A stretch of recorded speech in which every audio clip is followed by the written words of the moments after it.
Bueno, mis hermanos, ¿qué tal si me acompañan entonces? Vamos a la segunda epístola del apóstol Pablo a los Corintios y hoy estaremos en el capítulo 4, versículos 13 en adelante. Y antes de leer el texto, quisiera decirles que los textos que anteceden este pasaje que estaremos abordando señala a traficantes de la palabra, ¿no? Capítulo 2, versículo 17, el apóstol Pablo está en alguna forma presentando una defensa, pero a la vez está denunciando hechos delictuosos, por decirlo de alguna manera. Están delinquiendo con la palabra del Señor, la están traficando para sus propios intereses. Allí, capítulo 2, verso 17, el apóstol Pablo está señalando esto, porque se trata de maestros que hablan por intereses de ganancias deshonestas y que sin haber sido enviados por el Señor, de seguro predicaban solamente moralismo, salvación por obras, no por gracia, y todo lo que tiene que ver con la vida temporal, alejados de las promesas eternas de nuestro Dios para su pueblo. Es lo que encontramos como un contexto de nuestro texto. Allí el apóstol en el pasaje de hoy nos presentará la razón o fundamento de sus enseñanzas. Ellas son el resultado de la obra del Espíritu Santo o el Espíritu de fe que obró en los antiguos profetas, como veíamos en el profeta Daniel, por ejemplo, ¿no? Se trató de una capacidad especial para que los profetas del Antiguo Testamento pudieran creer, aunque todavía no había habido el derramamiento del Espíritu Santo que nosotros conocemos en Hechos de los Apóstoles. ¿Cómo fue que entonces estos profetas pudieron creer? Porque también a ellos les fue dado un espíritu, y el apóstol en este texto lo llama el espíritu de fe, ¿sí? Aquí vamos a encontrar más o menos de qué espíritu se trataba. Se trataba entonces de creer que en las profecías del Mesías, un Mesías que vendría para liberarlos, en las promesas de ese Mesías que eran promesas eternas. Y ese tipo de fe entonces es una fe que no se construye, es una fe que no se compra, no se vende, ni tampoco se fabrica. Tampoco la podemos dar nosotros porque no proviene de nosotros, sino que es un don, un regalo de Dios, parte de la gracia, del paquete de la gracia de nuestro Dios, como lo dice Efesios 2, capítulo 8. Y esto no de vosotros, sino que es don de fe. Es un don, es un regalo de Dios. Así que por ese maravilloso don de creer en Dios, en su verdad, su poder y su bondad, personificada en la persona de Cristo el Señor, es la razón por la cual el apóstol afirma haber hablado. Y es que todo el origen de sus enseñanzas venía solamente de esa fe o revelación divina que se le había entregado también. Con ello, indicaba en cierta manera que los maestros que estaban bordeando la iglesia de Corinto hablaban desde su error con el mero interés de hablar más de ellos, más de las verdades de ellos que de las verdades de Dios. Hablaban de el yoísmo, del yo, ¿sí? Y entonces lo que el apóstol Pablo está haciendo es dando la razón de que esas falsas enseñanzas estaban también aturdiendo, por decirlo de alguna manera, a la iglesia, ¿sí? Entonces, en nuestro contexto podríamos mirar también de que hay muchos o algunos que están prácticamente haciendo lo mismo hoy día, predicando moralismo, autoritarismo, salvación por obras, no por gracia, cada uno buscando ser perfectos o pretendiendo ser perfectos, mostrándose como perfectos y exigiéndole a los demás ser perfectos, cuando en realidad la Biblia nos presenta como seres inhabilitados e incapaces, imperfectos y llenos de toda maldad, con mentes entenebrecidas y corazones rocosos, ¿no? Entonces es interesante cómo el apóstol está denunciando que aunque aquellos falsos profetas estaban predicando enseñanzas con cierto contenido bíblico, eso no garantizaba que fueran predicaciones o enseñanzas bibliocéntricas o cristocéntricas. Por el contrario, estaban abusando o aprovechando la palabra del Señor para usarla como a ellos bien les convenía, para alcanzar sus propios objetivos. De esa manera quiero invitarte para que me acompañes al capítulo 4.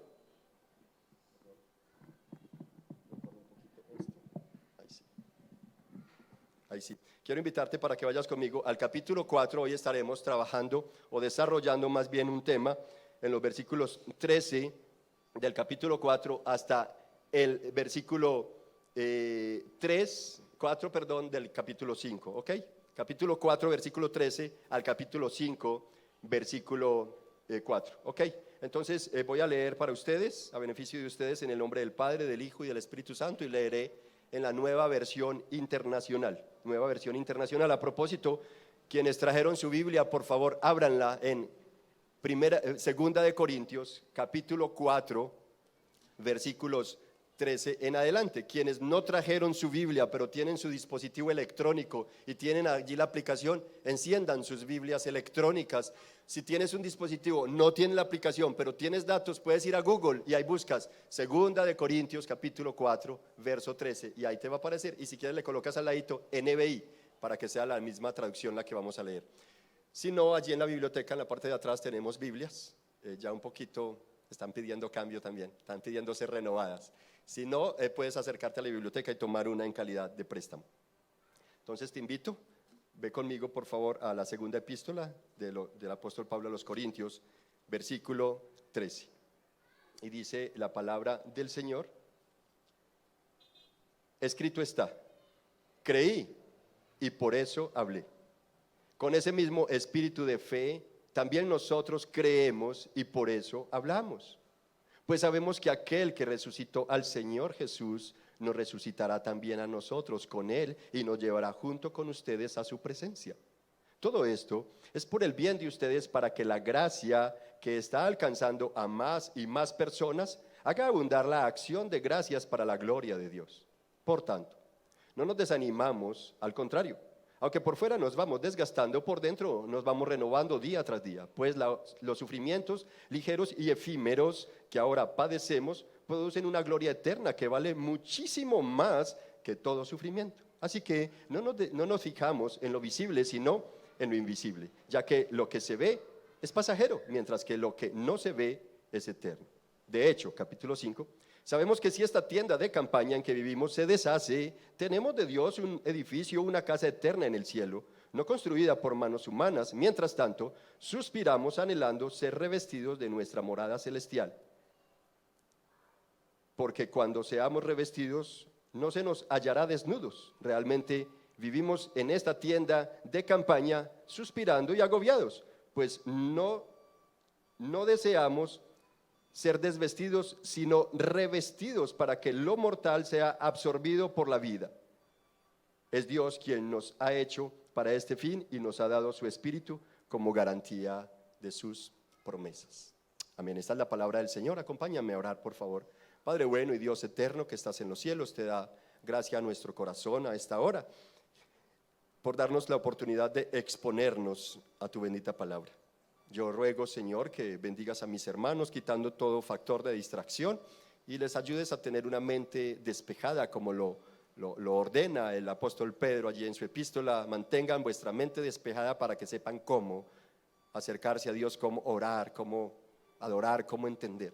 Ayúdanos a mantener nuestra mente despejada hoy y concentrada solamente en tu bendita palabra, Señor. Yo te ruego por este servidor que me des la capacidad por parte de tu Espíritu Santo de predicarla con reverencia, fidelidad, con gozo y con amor, para tu gloria, Señor, y para la edificación de tu pueblo. En el nombre de Jesús.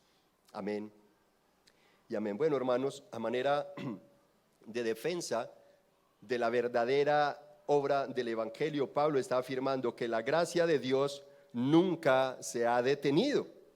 Por el contrario, hay claridad de que desde antes de la fundación del mundo, la gracia ha estado en acción. ¿Sabían eso?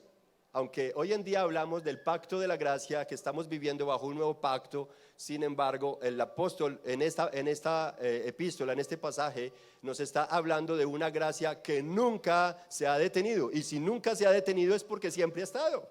No es nuevo. Para nosotros podrá ser nuevo, pero es una gracia que siempre ha estado en acción. De hecho, podríamos preguntar, ¿alguien hizo algo por crearse a sí mismo? ¿Fuiste creado por el resultado de tus esfuerzos? ¿Alguien ha creado a otra persona? Fuimos creados simplemente por gracia.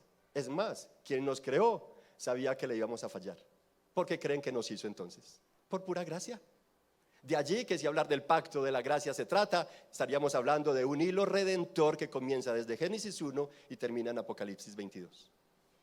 ¿Sí? Entonces es importante nosotros mirar que el motivo por el que la humanidad pecadora fuimos creados por el único Dios santo y verdadero, que de antemano sabía que caeríamos en desgracias, ruina y condenación, no pudo ser más que por pura gracia. Así es, como fuimos creados solo por la gracia de Dios y por su pura bondad, Él estableció redención vía la fe por medio de Jesucristo para que los perdidos, abatidos, agobiados y condenados a la muerte pudiéramos llegar a tener esperanza y una esperanza verdadera. Para que de esa manera, como la tierra después del diluvio, ¿cómo quedó la tierra después del diluvio? Expuesta a un renuevo, a ser renovada. Y así como el pueblo de Israel, después de la salida de Egipto, experimentó renuevo, Dios quiere que por medio de la gracia nosotros seamos renovados día tras día. Esa es la manera en cómo la gracia está trabajando en cada uno de nosotros, para que así nosotros entonces conozcamos la gracia del Señor y tengamos un verdadero anhelo de que nuestras almas están necesitando, y es el anhelo celestial, un anhelo divino, un anhelo conectado con el anhelo de Dios. Y de esa forma he titulado mi sermón para hoy, Anhelo Celestial, el anhelo celestial. Este anhelo celestial, mi sermón, lo voy a desarrollar en tres punticos, que es gracia que no se detiene, renuevo cotidiano y el anhelo divino. Y el primer punto, acompáñame al primer punto por favor, lo voy a desarrollar en los versículos 13 al 15. Y vemos allí en los versículos 13 al 15 cómo la gracia del Señor inició su camino desde el comienzo de la humanidad. Y en este punto entonces miraremos, en el punto número 1, es decir, en la gracia que no se detiene, miraremos 5 verdades del desarrollo de la gracia desde el inicio de la humanidad. Ojo, en este primer punto, la gracia que no se detiene, miraremos 5 verdades de cómo la gracia desde el inicio de la humanidad se viene desarrollando en la iglesia o en el pueblo de Dios. ¿Cómo la gracia Dios la viene desarrollando? Primero, lo que podemos mirar ahí como la primera verdad es que la gracia se manifestó creándolo todo.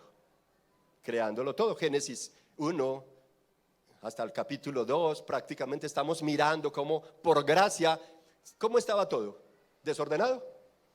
Y vacío. Y por pura gracia, el Espíritu de Dios que se movía, no estaba inactivo, estaba activo. El Espíritu de Dios se movía y por pura gracia creó un universo. ¿Propiedad de quién entonces es el universo? De Él.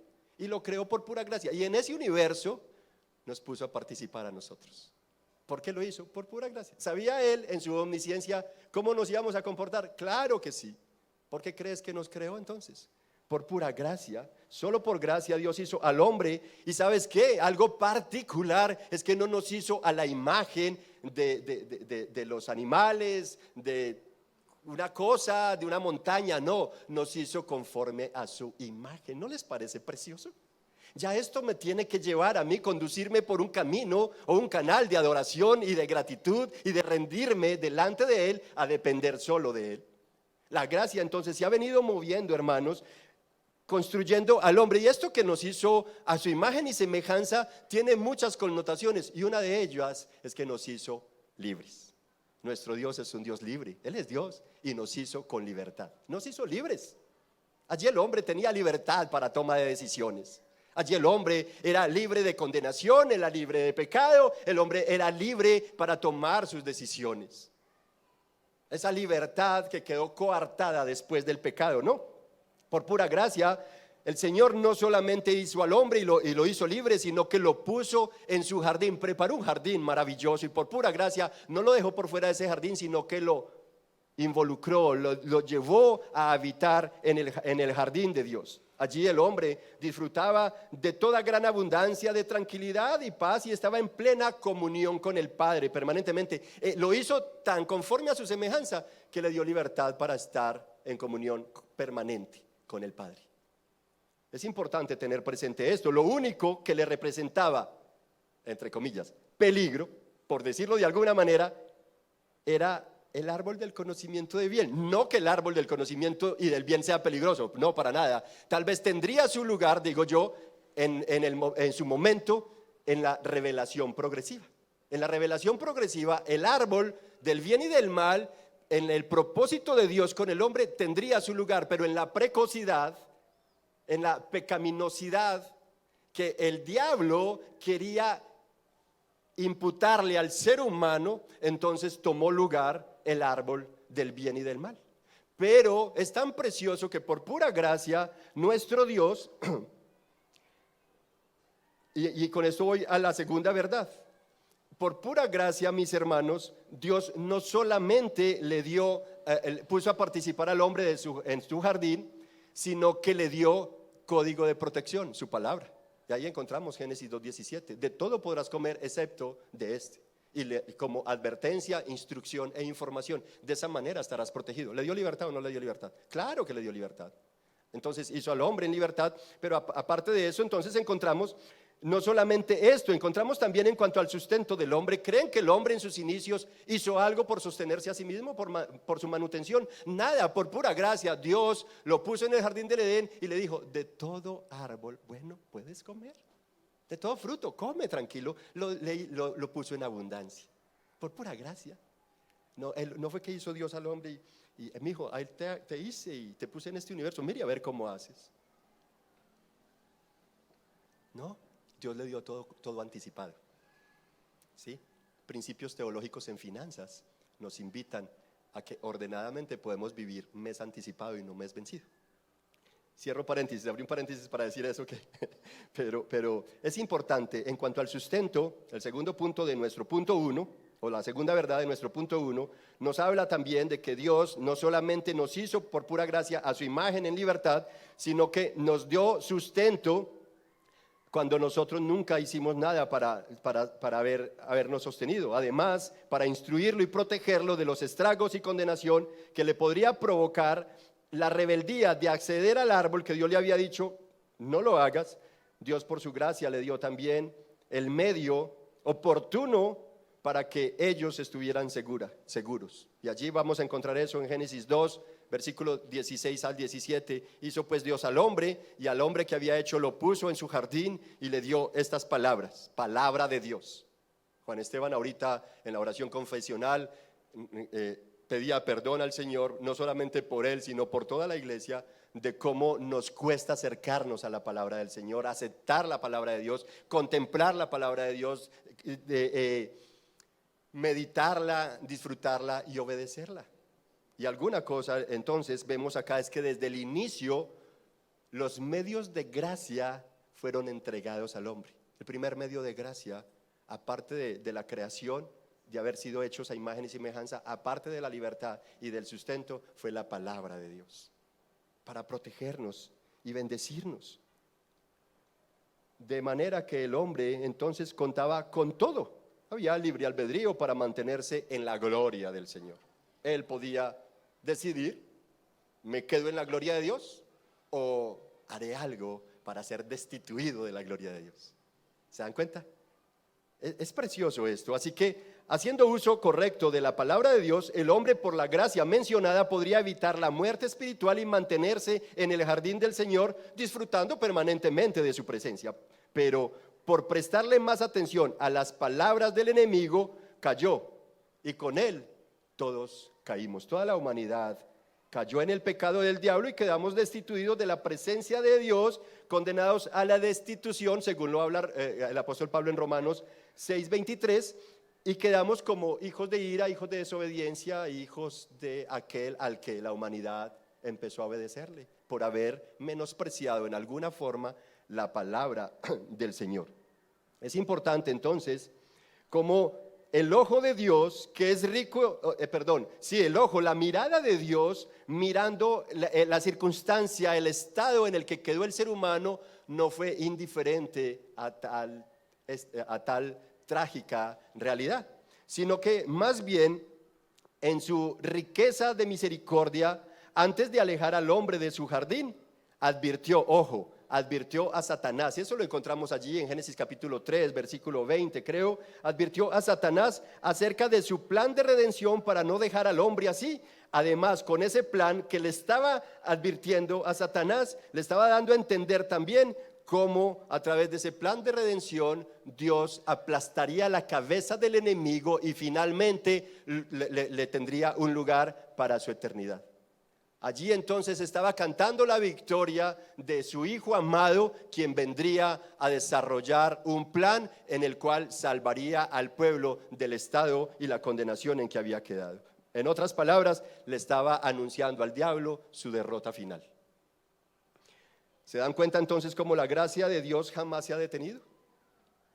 Lo creó todo, creó al hombre a su imagen, a su semejanza, le ha dado sustento, a los muy malos como a los menos malos, sigue bendiciéndolos, y aún después de la caída, hasta el día de hoy, en medio de la incredulidad tan brutal en la que vivimos, la gracia de Dios continúa bendiciendo a malos y a buenos, haciendo salir el sol sobre unos y otros, dándoles vestimenta, alimento y todo aquello que contiene la gracia común de nuestro Dios. Es importante entonces cómo esta gracia no se detendrá hasta llegar a la meta, como el deportista no debe detenerse hasta llegar a donde está la meta. ¿Qué dice la meta? Gran día de nuestro Señor Jesucristo. Esa será la meta. Entonces la gracia que no se detiene va a continuar su curso hasta llegar a la meta, que es el gran día de nuestro Señor Jesucristo. Tercera verdad de este primer punto: la gracia ha sido enviada por medio de su Espíritu. ¿A quiénes? A incrédulos, a personas que no creíamos. Recuerde, ¿qué pasó entonces con Adán y Eva en el jardín? Dejaron de creer a Dios para creerle al enemigo, y con ellos quedamos todos como incrédulos. Le creemos, uno diría, no somos creyentes de Dios, pero sí somos creyentes de muchas cosas y de muchas personas, ¿cierto? Y con eso quiere decir que somos sincretistas. Creemos en una cantidad de ideas, de filosofías, pero en la verdad absoluta de Dios no creemos. Y usted me dirá: pastor, qué pena, será usted, pero yo sí creo en la verdad de Dios. ¿Seguro? ¿Se queda solamente en el papel o es una realidad? ¿La contemplas todos los días? ¿Profundizas en ella? ¿Navegas en ella? ¿Te deleitas en ella? ¿Meditas en ella? ¿Haces de ella tu luz, tu lámpara, tu brújula? ¿Es ella quien te direcciona? ¿Seguro? Que antes de comprar una casa encomiendas a Dios, y antes de comprar un carro, antes de hacer un negocio, antes de adquirir un cliente, antes de caer en cierta tentación, encomiendas al Señor tu camino y confías de verdad en Él. Eres como el profeta Daniel, que después de haber sido llevado cautivo a Babilonia y haber entendido que Jeremías fue usado por Dios para anticipar ese cautiverio, él estuvo expectante al movimiento de Dios durante 70 años, y al llegar al año 70 se postró a adorar al Señor y a pedirle perdón por sus pecados y a reclamar en alguna manera la promesa de que a los 70 años los volvería a Jerusalén. ¿Eres tú uno como Daniel? O tal vez eres uno a quien le falta, como a mí, mucho para poder aprender a deleitarnos en la palabra del Señor. Entonces la gracia de Dios ha sido enviada por medio de su Espíritu para alcanzar a incrédulos, y les da el privilegio de creer para que sean salvos. Primera de Corintios capítulo 12 versículos 8 al 9 dice el apóstol Pablo: a unos les da por el Espíritu palabra de sabiduría, a otros por el mismo Espíritu palabra de conocimiento, a otros fe por medio del mismo Espíritu. ¿Se dan cuenta? A otros fe por medio del mismo Espíritu. ¿Para qué es la fe? Para la salvación.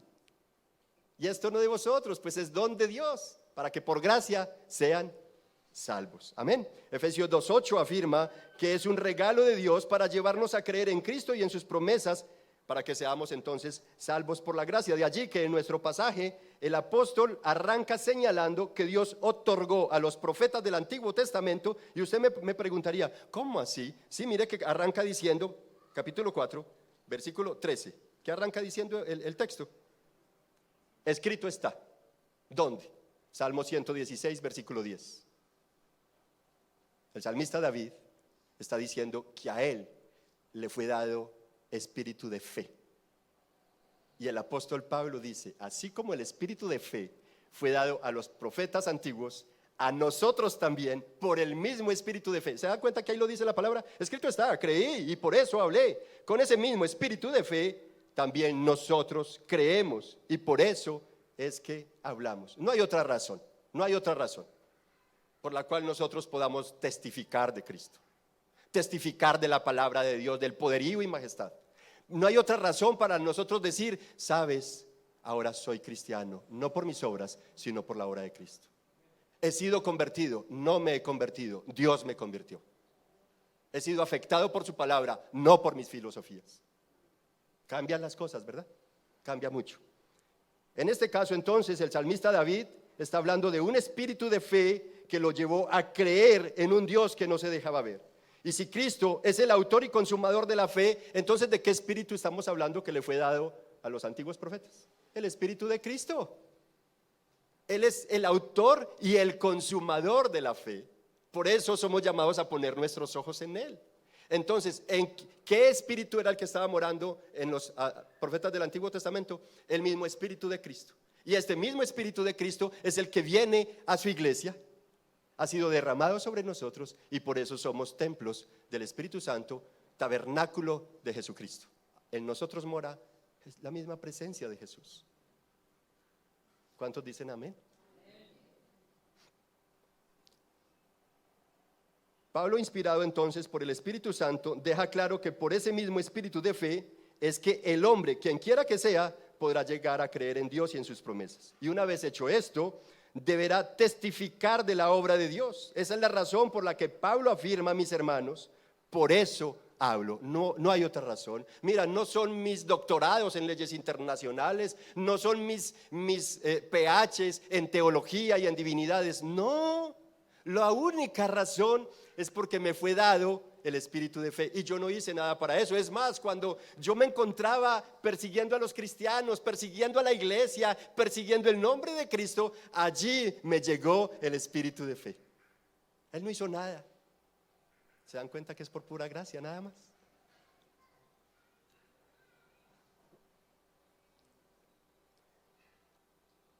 Entonces, entendiendo que fue solamente por la gracia de Dios que le fue dado el mismo espíritu de fe que le dio a los antiguos profetas, le ha sido dado a él. Él dice en Efesios 4, versículo 10 al 12, quien descendió es el mismo que ascendió por encima de todos los cielos para llenarlo todo. Él mismo constituyó a unos apóstoles, a otros profetas y a otros los constituyó evangelistas y pastores y maestros. ¿Para qué? Para capacitar al pueblo de Dios para la obra del servicio, para edificar al cuerpo de Cristo. Así que, mis hermanos, Cristo fue resucitado, dice el versículo 14 de nuestro texto, capítulo 4, versículo 14, pues sabemos que aquel que resucitó al Señor Jesús, ¿qué cosa?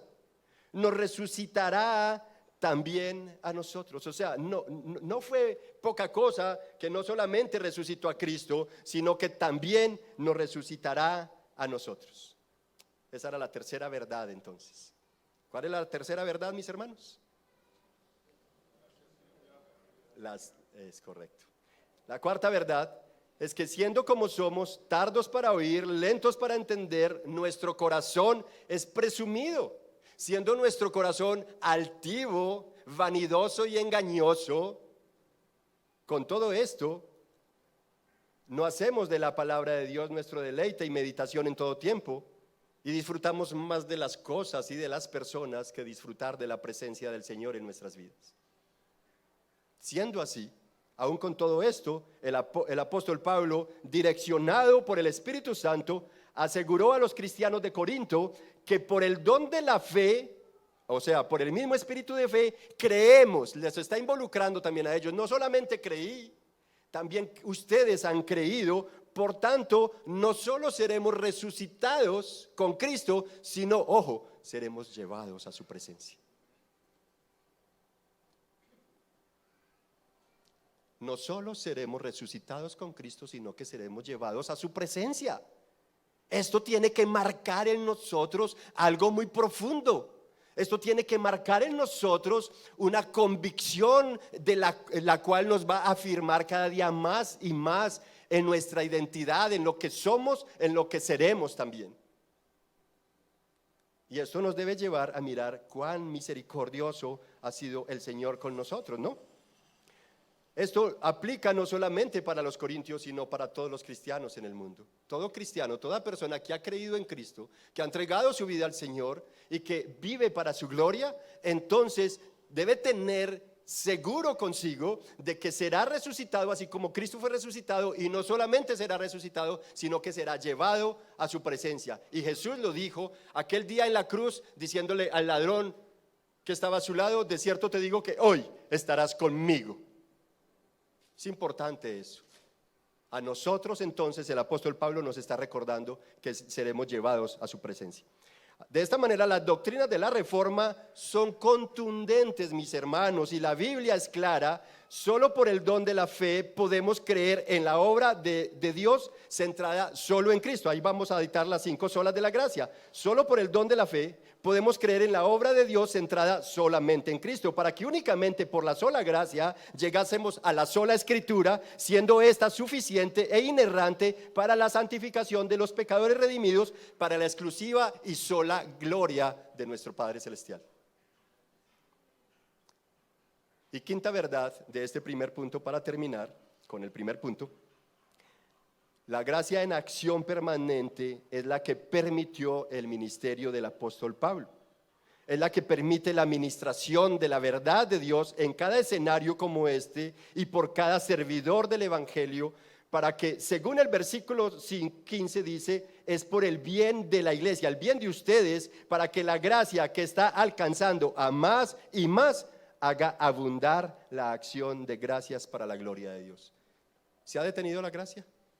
¿Qué está haciendo la gracia? Alcanzando a más y más.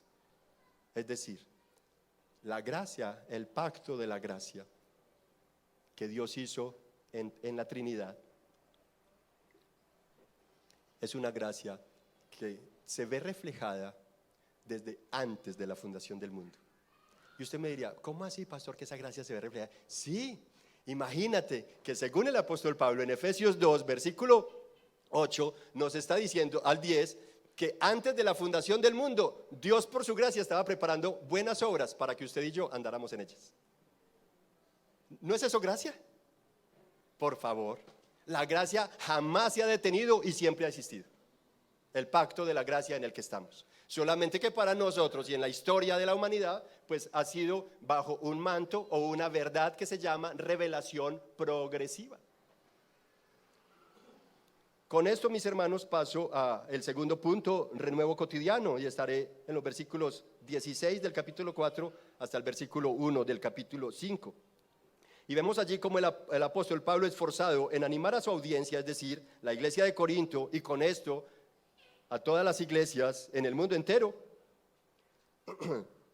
Los anima a una vida de fe que sea coherente con las promesas de la gracia, porque por ellas es que en medio de la incertidumbre que genera el mundo caótico, una sociedad en continua descomposición, en medio de la incertidumbre que generan las plagas de los falsos maestros que conducen más y más a la avaricia, al amor de lo material, al amor propio, a las carreras alocadas por alcanzar el mal llamado éxito, que solamente lleva a la autosuficiencia y a la destrucción, a la inmoralidad sexual, a la depravación total.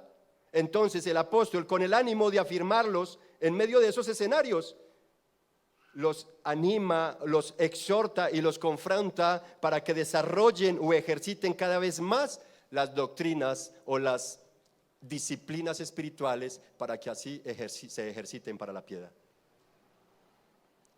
Para que de esa forma alcancen, ¿qué cosa? Mayor consagración. Hermanos, el ejercitar las doctrinas de la piedad es lo que nos va a llevar a nosotros a consagrarnos más y más al Señor, a depender más y más de Él. Por tanto, es decir, por cuanto Dios ha sido bueno en gran manera, versículo 16, mire lo que dice el apóstol Pablo. ¿De qué está hablando? De un escenario donde hay maestros falsos, de un escenario donde han sido hostiles contra el apóstol y contra aquellos que están desarrollando la obra. contra la hostilidad de un mundo que cada vez ataca más a Pablo, como en los capítulos anteriores él viene mostrando que ha sufrido todo tipo de sufrimiento. Y en medio de eso, entonces, él dice ahí claramente en el versículo 16, ¿qué cosa? Estamos todos desanimados, oren por nosotros. No, no nos desanimamos, al contrario, aunque por fuera nos vamos desgastando, por dentro nos vamos renovando día tras día. ¿Qué mejor acción de dar gracias al Señor?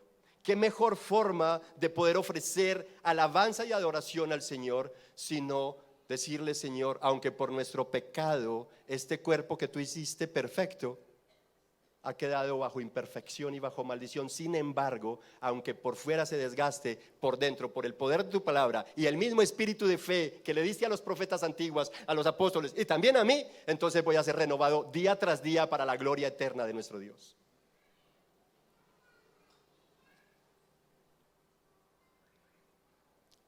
Hablando de renovar, ¿qué podríamos decir? ¿Qué es renovar?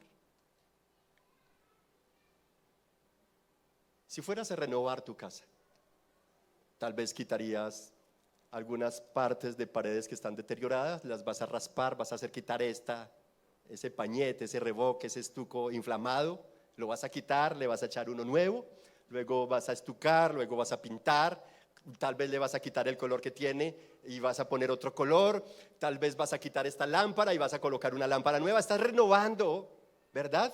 Tal vez las cortinas hay que renovarlas, ¿cómo renovamos el auto? ¿Cómo renuevas tu armario? A propósito, tenemos bazar. Puedes renovar tu armario, muchas cositas que no estás usando y que están buenas, tráelas para el bazar y de esa manera vamos a bendecir a mucha gente. Perdónenme ahí, pero valía la pena, ¿no? Hablando de renovación, yo sé que muchas esposas, amor, ¿podría renovar esta semana mi armario? Mira lo que dijo el pastor. No, mucho cuidado con eso. ¿Cómo Dios te habla a tu corazón para renovar cositas en el armario? A veces, en medio de nuestra pecaminosidad acumuladora, tenemos tantas cosas buenas que no usamos. Bendice a otros, renueva tu armario. Renovar no siempre es echarle más, aunque cantidad sí denota calidad y calidad interna denota que ha habido cantidad en la presencia del Señor. Entonces de esa forma podemos ser renovados, ¿no? Entonces, ¿qué es renovar, hermanos? Ya entendemos. Ahora, ¿acaso no somos llamados a ser renovados? Tu compromiso con el servicio a Dios, ¿lo está renovando? ¿Está renovando tu compromiso con el servicio al Señor? ¿No nos llama acaso esto a renovar nuestro compromiso al estudiar y meditar la Biblia? ¿No debemos ser renovados mirando cómo aplicarla día tras día para que nuestra generosidad con la obra del Señor, nuestra generosidad con los hermanos más necesitados vaya siendo renovada? ¿No necesitamos renovar también nuestra camaradería o hermandad, ejercitando la fe cada uno más y más? Esa fe que nos fue dada, necesitamos ejercitarla. No la pongas debajo de la cama ni debajo de la almohada porque no va a dar resultados. Necesitas ejercitar el don que te fue dado. ¿Cómo? Rindiendo cuentas. ¿Cuánto hace que no le rindes cuentas de tus pecados y de tu vida a un mentor? A propósito, los cristianos fuimos llamados por Cristo, nuestro mayor mentor, y nos puso a cada uno de nosotros como hermanos para que nos edifiquemos unos a otros. En ese orden de ideas, yo tengo que rendirle cuentas al hermano, a la hermana. ¿Cuánto hace que nos rindes cuentas? Bueno, estamos siendo llamados hoy a renovarnos, a ser renovados. Ser renovados en la oración. Tal vez, nos decía alguien aquí ahorita mientras oraba, a veces no encontramos por qué orar. ¿Y sabes por qué es que no encontramos por qué orar? Porque no estamos renovando nuestra comunión con Dios. Cuando tú renuevas tu comunión con Dios, vas a encontrar cosas de antaño, de 70 años atrás, por las cuales orar. Eso le pasó a Daniel. Estaba renovando su fe, su comunión con Dios, y entonces empezó a orar de cosas que hacían 70 años estaban pasando, pero que Dios había prometido y se estaba moviendo en ello. Ahora, pueden decir mis hermanos, las personas que te rodean, tus parientes o vecinos, que tú eres una persona que vives de renuevo en renuevo. ¿Alaban ellos a Dios cuando te ven? Porque ven en ti la obra de Dios. Bueno, si eso no está pasando, mis hermanos, yo les invito para que de aquí en adelante oremos al Señor para ser renovados y que nuestro renuevo no sea solamente interno, sino que también se exteriorice y otros puedan ver ese renuevo. Ay, no, pastor, yo sí me estoy renovando. El texto dice que por dentro. Sí, está bien, hermano. Perfecto. Debes de ser renovado por dentro, pero eso se manifiesta y la gente tiene que ver eso. Eso tiene que dar evidencia de una u otra manera. Versículo 17, pues los sufrimientos ligeros y efímeros que ahora padecemos producen una gloria, riqueza, alto valor, un peso de gloria eterna que vale muchísimo más que todo sufrimiento. Así que no nos fijamos en lo visible, mis hermanos, ahí está el problema. El problema en que nosotros no estamos siendo renovados es que nuestros ojos no están puestos en el autor y consumador de la fe, sino en todas las cosas visibles. La vanidad, cómo presumimos, cómo queremos alcanzar, cómo competir, cómo aquel que está alcanzando más logros me va a llevar la delantera. No, ¿cómo se le ocurre? Yo voy a ir detrás de él. Tenemos los ojos puestos solamente en la vanidad de vanidades, en las cosas secundarias. Y lo primario lo hemos puesto en cuarto o quinto lugar. Así que no nos fijamos en lo visible, sino en lo invisible, ya que lo que se ve es pasajero. ¿Cuántos se han esforzado, hermano? ¿Cuántos se han esforzado por construir fortunas y fortunas y fortunas? Y en ese no que sea malo, no que sea malo. Tú puedes construir fortunas si con esas fortunas quieres glorificar el nombre de Dios.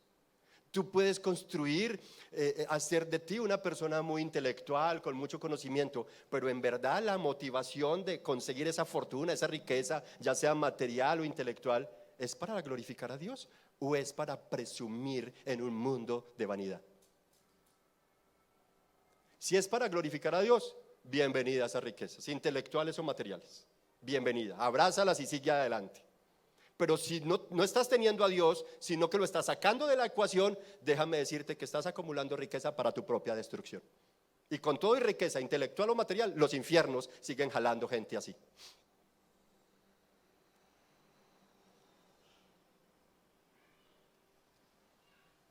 El texto sigue diciendo, así que no nos fijamos en lo visible, sino en lo invisible, ya que lo que se ve es pasajero. Cielo y tierra pasará. ¿Qué hay en la tierra? Lo que nosotros podemos ver. Eso va a pasar. Y cuando habla de los cielos, recuerde que cielos, hay varios cielos, y tal vez está hablando de los cielos que nosotros logramos ver. De hecho, al viajar, quienes han montado en avión y van muchas veces de un país a otro, van a darse cuenta que los aviones vuelan a muchísimos más pies de altura que cuando son vuelos nacionales. Cuando es un vuelo internacional, ellos suben muchísimo más, y cuando tú estás volando internacionalmente, tú no logras ver tierra, solamente ves nubes y nubes, y a veces, mientras el clima esté bueno, parece que el avión se está moviendo sobre puras motas de algodón.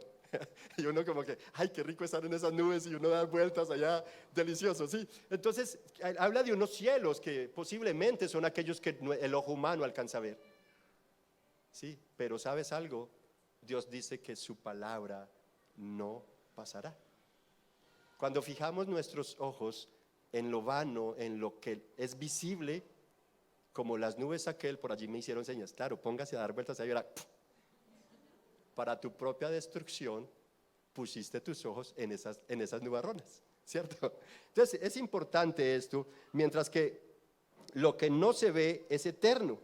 Capítulo 5, versículo 1. De hecho, sabemos que si esta tienda de campaña en que vivimos se deshace, tenemos de Dios, ¿qué cosa? Un edificio, una casa eterna en el cielo, no construida por manos humanas. Asimismo lo menciona el autor de Hebreos, ya terminando por allá, Hebreos, de un nuevo tabernáculo, una nueva tienda, un nuevo altar de sacrificios donde Cristo entra permanentemente presentado con su sangre, clamando por todos nosotros. El Espíritu de Dios intercede por nosotros con gemidos indecibles. Él está intercediendo constantemente por nosotros. ¿A dónde? En esa morada eterna, que no ha sido construida por manos humanas. El apóstol entonces de esta forma conduce a la iglesia de Corintio y a la iglesia en general a la manera de Jesús, buscando primeramente el reino de Dios y su justicia, que que nuestra mirada esté en lo eterno, en las glorias que en nosotros han de manifestarse, por las que cada creyente, así como nuestro Señor Jesucristo, que por el gozo que le esperaba, soportó la más horrenda prueba de dolor y vergüenza. Cristo, por el gozo que le esperaba, soportó la más horrenda prueba, el más horrendo sufrimiento. ¿Y sabes por qué? Porque en su visual, en su visión de gozo, usted y yo vamos a estar para gozarse con nosotros. Amén, al menos hubo uno que le da gloria a Dios. Eso es profundo, hermanos. Es precioso cómo Dios nos está motivando a nosotros a mirar el gozo eterno en el cual nosotros viviremos para siempre. Aquí solamente estamos de paso. Esto aquí es nada comparado. El tiempo que viviremos aquí, cuando mucho, algunos logran durar 100 o 105 años en nuestra era todavía. Eso es nada comparado con la eternidad. Y los sufrimientos que vivimos en este poquito tiempo es nada comparado con la gloria que en nosotros ha de manifestarse en Cristo Jesús. Claro, si has creído en Cristo, podrás ser un creyente de la chapa, del switch porque si lo enciendes te ilumina, del conductor del bus porque te transporta a tal parte, del Uber que pediste sin saber si viene bajo alucinógenos o no, pero estás confiado en que ese Uber te va a llevar al lugar de destino. Eres un creyente de eso, gloria a Dios, pero sabes, si no eres creyente de Jesucristo, entonces esa morada eterna no va a ser para ti. Por el contrario, hay otra morada eterna que te esperará, donde el gusano que atormenta nunca, nunca, nunca se detiene.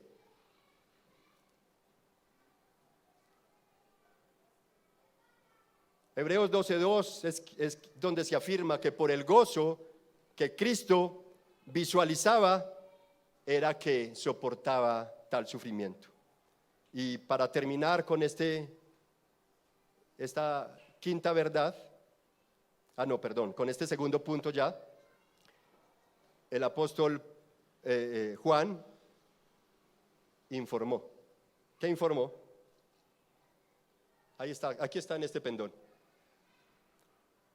El que estaba sentado en el trono dijo: yo hago nuevas todas las cosas. ¿Nos habla esto de renovar? Claro que sí, yo hago nuevas todas las cosas. Y añadió: escribe, porque estas palabras son verdaderas y dignas de confianza. ¿De qué se trata, hermanos? El Espíritu Santo entonces nos está llamando no solo a entender el desarrollo de la gracia y abrazar los medios que por gracia nos ha sido dado para vivir vidas santas, vidas entregadas a Dios y a sus propósitos. Nos está llamando también a creer que en Él debemos vivir de renuevo en renuevo, porque así lo ha decretado el Señor. ¿Quién lo decretó? El que está sentado en el trono todavía. Y por si quedaría alguna duda, le dice al apóstol Juan: escribe. ¿Por qué vas a escribir? Porque estas palabras son fieles y son verdaderas. Amén. Tercer punto, hermanos, el tercer punto para finalizar la predicación: anhelo celestial. Y encontramos aquí en anhelo celestial, del capítulo 5, versículos 2 al 4, que nadie en la tierra, hermanos, por más fuerte que sea, está exento de tener que lidiar con las tribulaciones, con el dolor, con el sufrimiento, la angustia y la ansiedad, con la depresión. Todos, en algún momento dado, sufrimos estas realidades de vida. De hecho, por mencionarle algunos, alguien que fue especial, generoso con el pueblo de Dios, fue el primer faraón que la Biblia nos presenta en Egipto, ¿sí? A quien, con toda la majestad, el poderío, el ejército que tenía, la riqueza, un sueño le quitó la paz. Un sueño lo llevó a la angustia y al desespero. Con todos los sabios, adivinos que podía tener en su palacio, no le era suficiente, y nada de eso le servía para llevarlo a la paz y a la tranquilidad que el ser humano necesita en su temporalidad de la vida también. Nada le sirvió. Asimismo, Job,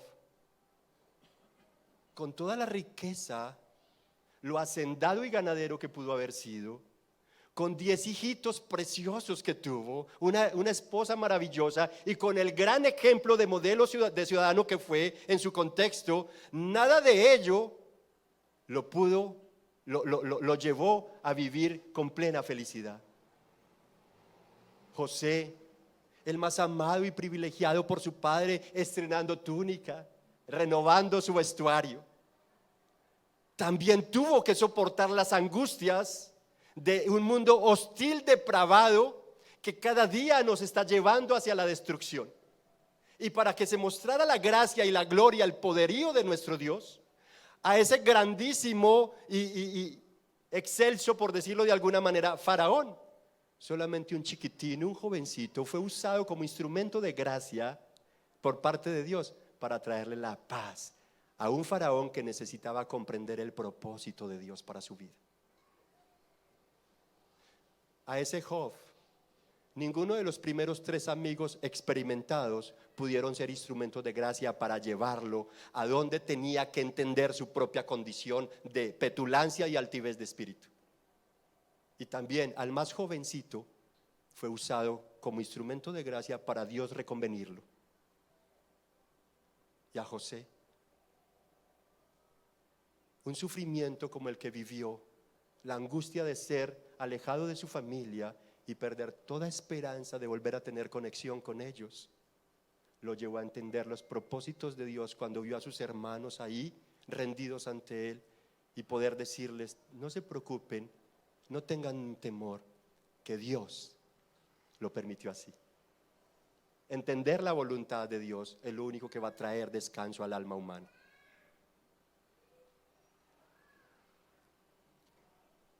Teniendo entonces todo esto por delante, mis hermanos, cada uno experimentó amargura y gozaba, aunque podían gozar de seguridad, tuvieron que experimentar esto. ¿Con qué fin?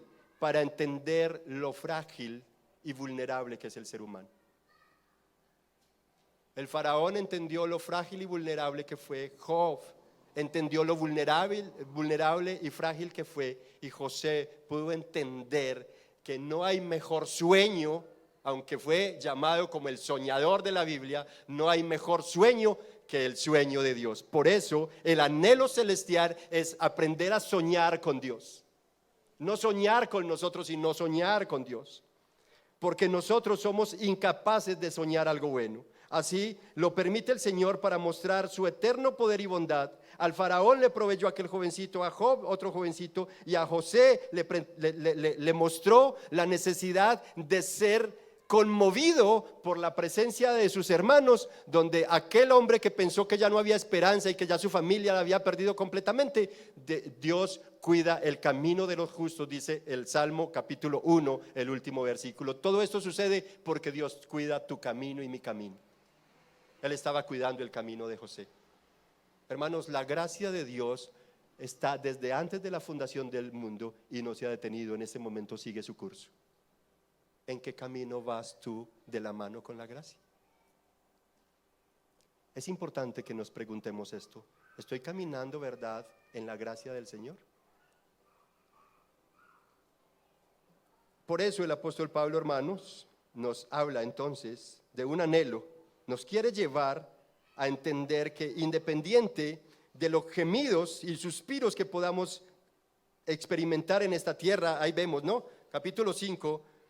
De hecho, sabemos que si esta tienda de campaña en que vivimos se deshace, tenemos de Dios un edificio, una casa eterna en el cielo, no construida por manos humanas. Mientras tanto, ojo, mientras vamos allá, mientras llega el día de nuestro Señor Jesucristo, la partida para estar en su presencia, versículo 2, mientras tanto suspiramos, anhelando, anhelo celestial, ser revestidos de nuestra nueva morada, ser revestidos de la morada celestial.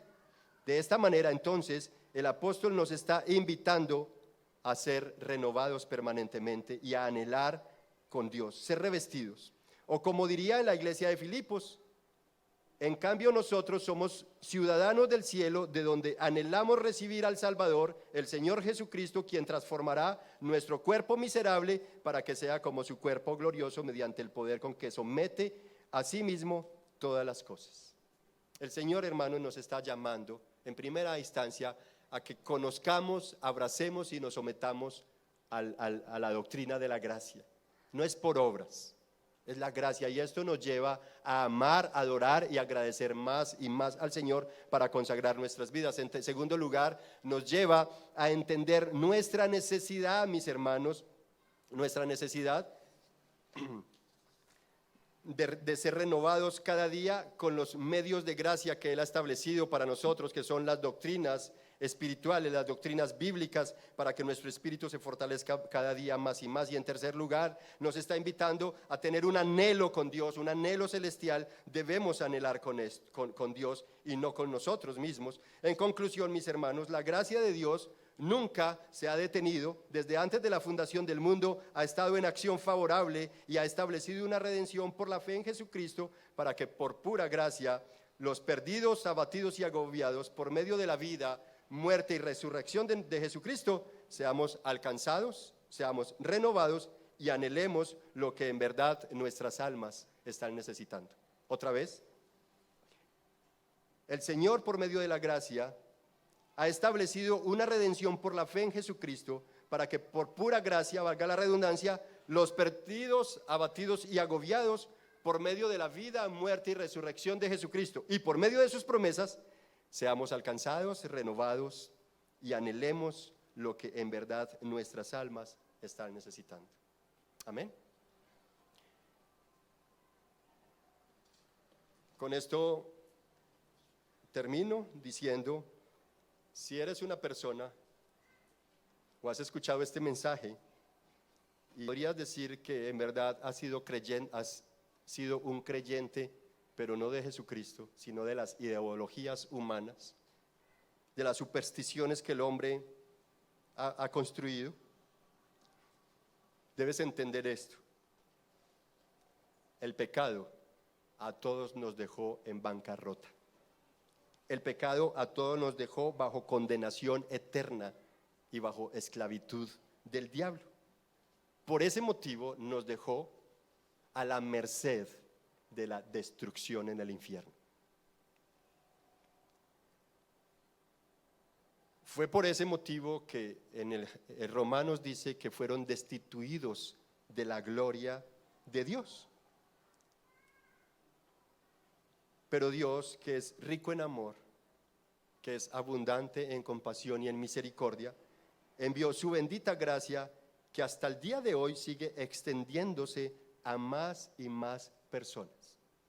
Propósito: para que en su pueblo abunden las acciones de gracias, dice el autor, dice Pablo. Para que en su pueblo, ¿acaso no das gracias al Señor cuando un pariente tuyo viene a Cristo? ¿No das gracias al Señor cuando un desconocido tuyo te das cuenta que vino a Cristo? Hermanos, la gracia del Señor, que comenzó desde antes de la fundación del mundo hasta el día de hoy, no está quieta, no está inactiva. Por el contrario, está alcanzando a más y más, para que las acciones de gracias abunden en medio de su pueblo. Ahora, ¿a qué nos llama el apóstol Pablo con esas acciones de gracias? A que materialicemos esas acciones de gracias, sirviendo al Señor, poniendo nuestra vida a disposición de Él, todo lo que nosotros tenemos. Ahora, si eres una persona entonces que no tienes una relación con Cristo, no has creído en Cristo, hoy es el día. Hoy es día de salvación. Hoy es día que, si Dios te permitió escuchar este mensaje, vengas a Cristo en mansedumbre y en humildad, arrepintiéndote de tus pecados y reconociendo que no hay poder en ti, en ninguno de nosotros, manera de alcanzar nuestra salvación. No hay en ninguno de nosotros manera de creer en Dios si no fuera porque Él ha puesto su espíritu de fe, su don de fe en nosotros. Así que si has escuchado este mensaje y no tienes una relación con Jesucristo, una relación intencional, clama a Dios: regálame la capacidad especial de creer en tu Hijo Jesucristo, para que yo pueda tener una relación íntima, estrecha y rendida permanentemente a Él. No hay otra manera. Tú puedes tener doctorado en divinidades, gran capacidad intelectual en diferentes ciencias humanas, tú puedes tener grandes riquezas, acumular fortunas, pero nada de eso te va a servir para ir a la eternidad con el Señor y ser libre de la ira venidera. Lo único es una estrecha relación con Jesucristo que debes comenzar desde el día de hoy. ¿Cómo? Clamándole a Dios que te dé la capacidad, el don de la fe para poder creer en su Hijo. Él es el Hijo amado del Padre y Él anhela que lo amemos. Él desea que lo amemos. Clámale que tenga misericordia de ti y te dé el don de la fe para creer en Cristo Jesús, porque ya has creído en muchas cosas en las que tal vez no necesitabas creer. Es tiempo de que comiences a creer en Cristo Jesús. Pero si eres un creyente en Jesucristo y estás lleno de incertidumbres y preocupaciones que te están desanimando, que te están bajoneando en tu relación con Cristo, por las cosas que se ven en este mundo, lidiando tal vez el rechazo social, lidiando el rechazo de algunas personas a quien amas, lidiando con el desamor de los que amas, o tal vez estás preocupado porque hay quebrantos de salud, tal vez estás preocupado y desanimado porque has venido sufriendo pérdidas valiosas en tu vida, tal vez una relación que nunca pensaste iba a destruirse, iba a perderse. Fue necesario terminar con esa relación. Has perdido tal vez una fortuna o un buen negocio, perdiste un buen cliente, qué sé yo, perdiste un carro, te quitaron algo, un empleo, o tal vez a un ser querido que tuviste que enterrar en los últimos días. Estás sufriendo. El dolor humano es natural, pero sabes, en Cristo no debes desanimarte. El apóstol Pablo dice, por el contrario, nos animamos siendo renovados en nuestro interior, aunque nuestra morada, esta tienda de campaña, se vaya desgastando, o por los sufrimientos en esta vida, por los años que pasan, por cuestión del pecado inclusive, se va desgastando, pero no te desanimes, seamos renovados en el Señor. Esto indica, mis hermanos, que es un momento independiente del tiempo que llevemos en el Señor. Uno, para atender más a la voz del Señor, para atender y abrazar más la palabra que dice otra vez, renuévate en el poder de mis promesas. Deja de dar tanta atención a lo visible. Eso es fugaz, eso es pasajero, eso son falacias engañosas. Dos, confía más en que Él pronto llegará y entonces todo, absolutamente todo, será renovado por el poder de su gloria. Y adicional, que los sufrimientos o padecimientos que estamos en este momento atravesando, uno, es temporal, y dos, no es nada comparado con el gozo eterno que Dios tiene preparado para sus hijos. Amén. ¿Qué significa entonces todo esto, mis hermanos? Que así como Cristo en el Getsemaní, entendiendo el sufrimiento que le esperaba, aunque dijo, Padre, si es posible, pasa de mí esta copa, abrazó su voluntad con gran humildad.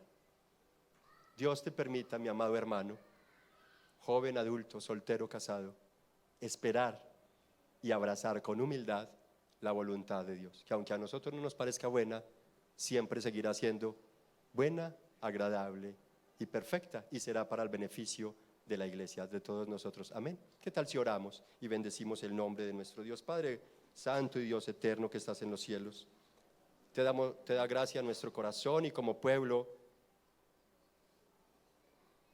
nos rendimos delante de ti, Señor, animados porque tu palabra nos alienta, Señor, nos alienta a abrazar, Señor, a ese Dios lleno de gracia y de bondad, que desde antes de la eternidad pensó en nuestra fragilidad, pensó en lo vulnerable que somos y en los necesitados de ti. Así que, entendiendo la doctrina de la gracia, nos ayudes, Señor, a descansar más en ti, a creer más en ti y a ser más humildes, porque no es por nuestra fortaleza, no es por nuestras capacidades, Señor, sino por tu amor y por tu bondad. Ayúdanos también, Señor, a entender nuestra necesidad, Padre glorioso, de renovarnos en nuestro interior por medio de los medios de gracia que tú has dejado para que la iglesia crezca y se afirme, y podamos, como dijo el apóstol Pedro, que tenemos todo para vivir una vida de piedad, una vida en santidad, que podamos aprovechar todo aquellos medios de gracia. Y de esa forma podamos ser renovados y a la vez aprender a anhelar contigo, a tener un anhelo celestial. Que ese sea nuestro mayor anhelo, el día maravilloso, el gran día, ese día brillante, ese día estruendoso, ese día donde las naciones del mundo todos lo verán venir en las nubes con gran poder y gloria, con majestad.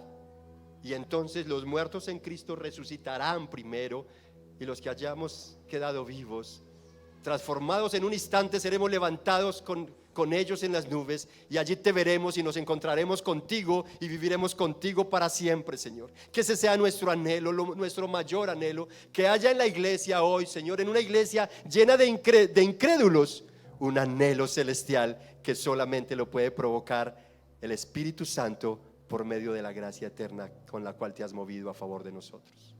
Te bendecimos, te adoramos y te